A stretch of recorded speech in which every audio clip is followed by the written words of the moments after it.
What's up everybody, my name is Pete, I play music, and this is the worst distortion pedal in the world. Now I know what you're thinking, Pete, that's a wah pedal, but trust me, it's a distortion pedal too. It's a super cheap Dan Electro wah, and it's actually the first pedal I ever got back when I was like 12 or something. But we're not worried about the wah part of this, that's actually pretty decent, and I've used it in a video previously. I'm talking about the built-in distortion this thing has. And yes, we're calling this a distortion because that's what it says on the sticker. Not fuzz, not overdrive, but in its own words, distortion. So what does this actually sound like? I mean, it can't be that bad, right?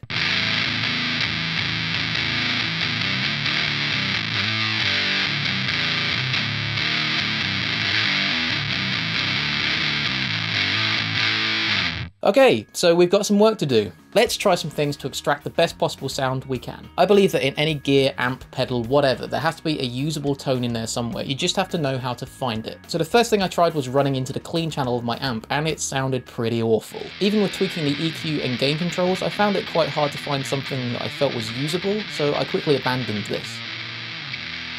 The next thing I tried was running it into the effects loop return on the back of the amp, and it immediately sounded better. The downside of this is there aren't any EQ or gain controls. I couldn't use the ones on the amp, and there aren't any on the pedal. Like at all. Everything is on full at 100% and it's either on or off. That's it. So it was sounding pretty boomy and I needed to get rid of that, so I brought in the big guns. But actually, kind of like a minigun. I used my mini tube screamer in front of the pedal and suddenly things started working.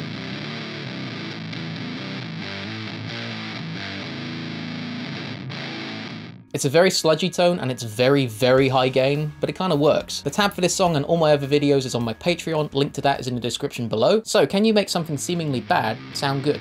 I think you can.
I really like making these types of videos. It's kind of a challenge with the gear itself and the vibe it gives you actually determining the kind of song you end up creating. And you can get some very, very interesting sounds from doing it this way. By the way, Dan Electro actually makes some pretty good stuff, and the wah pedal part of this is pretty decent. I just didn't like the distortion, but I like a challenge. Alright, that'll do it. You can subscribe up there if you want to see more. Patreon is up there for tabs and extras, and until next time, my name is Pete, and I play music.